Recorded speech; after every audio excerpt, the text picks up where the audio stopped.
তা দেখো আমার সেই ভাঙা অ্যাকোরিয়াম, যেটাতে এখন মাটি দিয়ে সবজি সার দিয়ে রেডি করেছি। এই যে দোকান থেকে কিনে এনেছিলাম ফুলের, তোমার এটা চারা নয়, এর মধ্যে আছে তোমার ওই ফুলের পাপড়ির যেগুলো ওগুলো আছে, গাঁদা ফুলের। আর তোমরা আমায় একটু কমেন্ট করে জানিও যে এর মধ্যে মানে গাছের জন্য কৃত্রিম সার ছাড়া আর কি কি সার ইউজ করব, যেটা হয়তো বাড়ির আশেপাশে আছে। গোবর সার তো আছে, ওটা বাদে আমার তাহলে খুব ভালো হতো।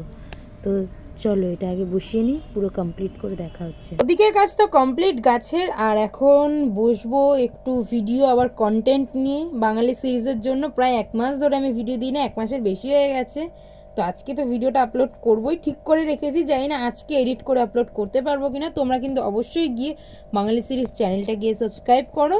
আর চলো একটু কিছু বিহাইন্ড দ্য সিনস দেখানো যাক। এই না, আমাকে কিচ্ছু খেলে দিতে